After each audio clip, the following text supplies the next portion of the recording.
наши трешнячки. Вы знаете, что у нас есть платная медицина и бесплатная медицина. Так вот, расскажу, как теперь простой человек, который может пойти в бесплатный госпиталь, может его там не обслужить и почему это происходит. У нас в Аргентине существует платная и бесплатная медицина. Есть бесплатные госпиталя, где каждый человек может прийти и его там обслужат. И есть платная, это по медицинским страховкам. Если ты работаешь на какой-то работе, и за тебя хозяин платит медицинскую страховку, или ты какой-то монотрибутист. Монотрибутист – это человек, который работает сам на себя, предприниматель. Он тоже прямо в его налоги, которые он платит государству, уходит медицинская страховка. И он обслуживается по медицинской страховке. Раньше это было довольно-таки, как сказать, я часто рассказывал, какая тут классная медицина, она так и есть. То есть медицина действительно классная, но это, сразу скажу, классная медицина в плане врачей, то есть как профессионалов, это очень классная.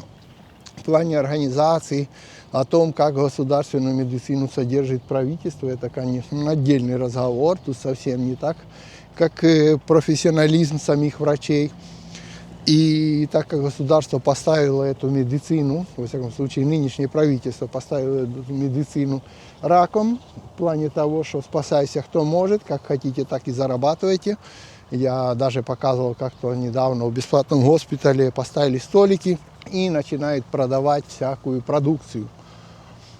Торгуют, чтобы спастись. Соответственно, все начинают выкручиваться. И вот какая ситуация создалась, к примеру, в медицинских страховках. Наподобие возьмем медицинскую страховку, одну из таких, которые для людей, которые занимаются коммерцией, то есть ОСК называется. В нее получается такая фишечка. Если кто-то работает на работе и за него платит хозяин эту страховку, то платят приблизительно где-то, наверное, долларов 100 в месяц хозяева за работника своего, и они обслуживаются в ОСК. Если ты попал в этот ОСК и ты предприниматель, то там в налогах тоже в ОСК отчисления происходят, но они происходят в районе где-то, скажем так, $20, то есть намного дешевле. И ОСК становится невыгодно как бы принимать вот этих монотрибутистов. Выгнать они тех, кого уже взяли, официально не могут. Деньги они официально получают, но они считают, что им эти деньги недостаточны, так как их поставило государство раком, и они говорят, или пускай государство за них доплачивает, или как-то их надо обдирать. Ну, а обдирать считается тоже немножко нелегально, потому что ты как бы платишь за страховку официально. И становится на такую, знаете, как это, такая хитрожопость в плане того, что давайте их самих заставим делать им настолько неудобно эту медицину, чтобы им все надоело, и они начали платить нам больше. И вот они придумали такую программу, которая, я не помню, как там правильно она называется, в общем, такая еще страховая компания, еще дополнительную такую страховочку в середине у себя придумала, которую ты дополнительно должен платить. И у нас по телефону как бы есть вот аппликацион, то есть приложение, в котором медицинской страховки, в котором ты там смотришь, когда у тебя назначил визит к врачу, свои анализы, все остальное. И там начало постоянно в последнее время высвечиваться такое, что типа войдите в эту программу, у вас будет и то, и все. Ну, то есть, в принципе, ничего, все то, что было и раньше, только теперь как бы оно будет. А если вот вы не войдете в эту программу, то тогда может его и не быть. И там ты должен платить в районе, по-моему, около $40 в месяц дополнительно. То есть ты платишь как бы то официально, которое платишь медицинской страховке из налогов, ну и плюс дополнительно еще где-то 50-60, не знаю, оно там каждый месяц меняется, сколько сейчас, ты должен еще платить. Если получается на семью, к примеру, даже из 2 человек, грубо выражаясь, около $50 в месяц, около 100 получается за 2 человек в месяц. И где-то уже у тебя вырисовывается дополнительная плата за медицинскую страховку в год около $1000-1200. То есть сумма, да? Ну, как бы не говорит, понятно, что кто-то скажет, да, какая-то сумма, там, $1000. Ну, для многих людей в Аргентине это тоже сумма, которую, ну, как бы, не все столько зарабатывают, чтобы просто платить дополнительно. Но как же людей можно заставить, чтобы они ни с того ни с сего начали, ну, как бы, вот эту сумму захотели тебе платить? И вот наши медицинские страховки начинают придумывать такую фишечку. К примеру, ты пошел к врачу, а врач тебе назначил какое-то исследование. И говорит, надо вот, чтобы ты прошел там рентген. Так вот, ты приходишь к административам, ну, к администрации, то есть вот не в администрацию страховки, а вот к девочкам, которые сидят за столиками и тебе посылают туда, на рентген, на то, на все. И вот они говорят, так как вы не платите нам дополнительную, вот эти $50, то вы можете к нам обратиться только через 10 дней после того, как врач вам дал направление. То есть ждите 10 дней. И как вы думаете, то есть вас вынуждают, хочешь сейчас получить направление, плати отдельно. А хочешь, выжди 10 дней, через 10 дней приди, и мы тебе дадим направление. Сначала начались такие перепихоны. То есть тебя везде посылают, ты типа, блин, или еще плати, или иди через 10 дней придешь. Потом начали другие перепихончики делать. В плане того, что раньше просишь, ты хочешь попросить, допустим, какому-то хирургу там запись. И раньше было по WhatsApp, набираешь этот хирургический центр и пишешь, мне так и так надо запись такому-то хирургу. А они, опа, тебе отвечают, говорят, ну такое-то число, то все. Теперь они смотрят вот в эту программу свою и говорят, нет, ну ты же не подписался нам платить отдельно, значит по WhatsApp мы тебе не дадим. Ты должен поехать сам лично в какой-то центр и назначают тебе центр на Флорисе. Ты живешь в микроцентре, а туда до Флориса час езды. И вот там сам лично ты должен подойти и сказать, что мне нужно там к хирургу. И тогда они тебе дадут направление.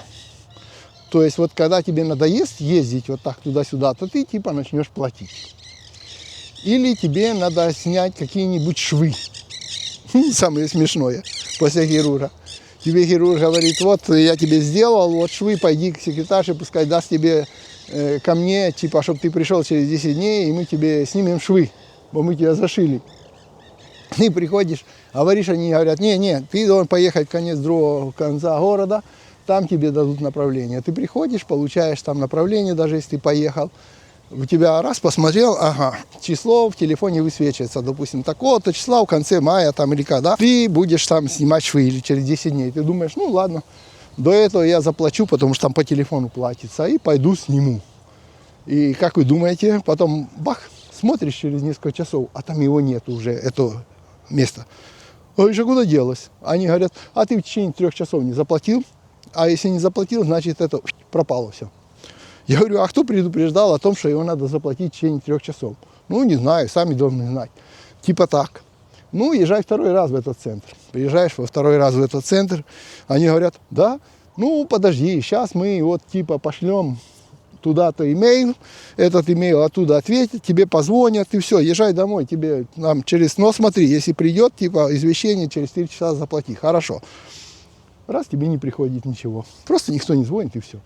То есть тебя начинает, медицинская страховка начинает вот таким образом, так как она заставить тебя не может это платить дополнительные деньги, потому что это дополнительные деньги, которые, в принципе, ты не должен платить, и раньше этого никогда не было, то теперь тебя начинают брать на износ. То есть тебя начинают пихать туда-сюда, туда-сюда, туда-сюда, лишь бы ничего не делать, лишь бы ты вот устал от этого всего и начал принимать такие вот решение, что типа, да мне надоело, буду я лучше им платить.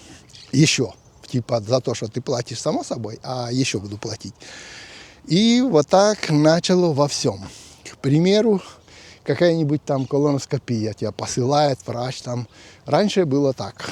Раз в сколько-то лет тебя врач, который тебя там посылает сделать какое-то исследование, постоянное исследование. И раз в сколько-то лет посылает, допустим, делать какую-то колоноскопию. Я думаю, все знают, что это такое, и, в принципе, люди проходят такое исследование. И оно было всегда бесплатное, это само исследование. Ты должен был только заплатить за тот комплект всяких, как его там называется, в общем, питья, который ты должен выпить, чтобы очиститься. И это было самое дорогое удовольствие. Теперь же Вот мне попросили сделать такую, не попросили, а предложили сделать такую штуку.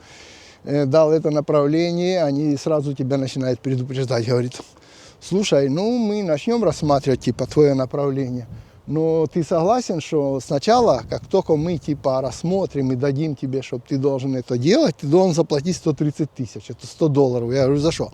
Ну, за анестезию.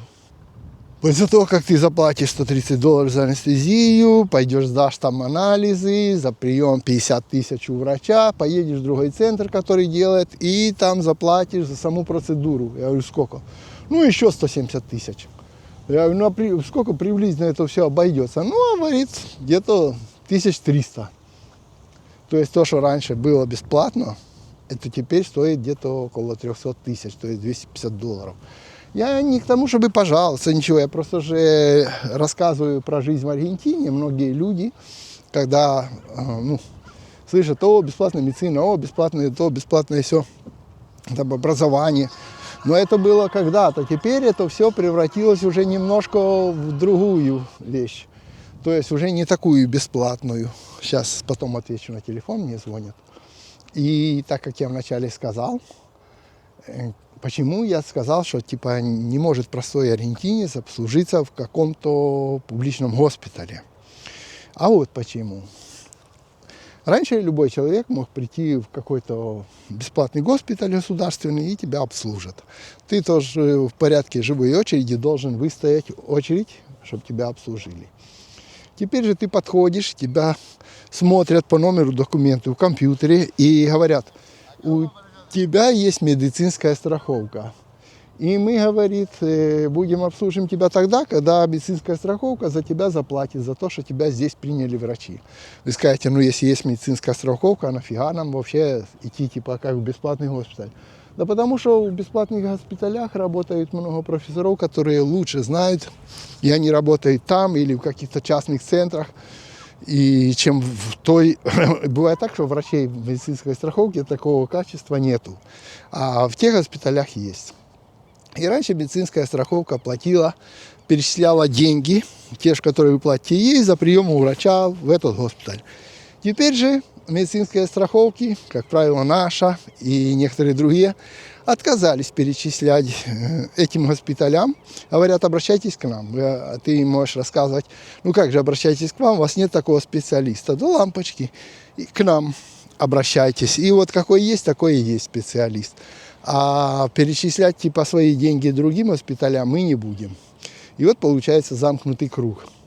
Когда ты платишь, но у тебя в медицинской страховке нет такого специалиста, они берут и что делают? Они просто, обслуживаются на таких специалистах, которые есть в нашей страховке. А нет, просто говорят, сейчас у нас в Аргентине очень просто говорят, ну, вам не нравится, можете вычеркнуться с нашей медицинской страховки, типа небольшая потеря. То есть я просто хотел объяснить, как меняется наша жизнь в Аргентине, как мы начинаем чувствовать вот это, знаете, такое кусочки капитализма. Наконец-то теперь каждый обдирает друг друга, как только может. Как говорят, по скриптум или как там, знаете, после основной темы. Вы знаете, что скоро будет чемпионат мира по футболу. И у нас раньше было такое в Аргентине, называлось «Футболь para todos», то есть государственный канал по телевидению, который, если происходит что-нибудь с футболом, то именно так назывался «Футболь para todos», типа футбол для всех, то вот оттуда всегда можно было всем людям включить это и бесплатно посмотреть эти футбольные всякие чемпионаты, там, все, что связано с футболом. Потому что аргентинцы, они же Марадона, футбол, это же самое то, что нам надо. Теперь придумали такую фишечку, то есть когда будет на чемпионате мира играть Аргентина, то ее покажут этот матч бесплатно. Все остальные матчи надо подключиться на платный канал и специально еще отдельно заплатить за то, чтобы посмотреть футбол. Аргентинцы, конечно, в бешенстве от такой новости, как это аргентинцам, чтобы посмотреть футбол, надо еще и заплатить. Так что экономика становится экономной, капитализм наступает полными шагами, и идем к светлому будущему, товарищи. Все.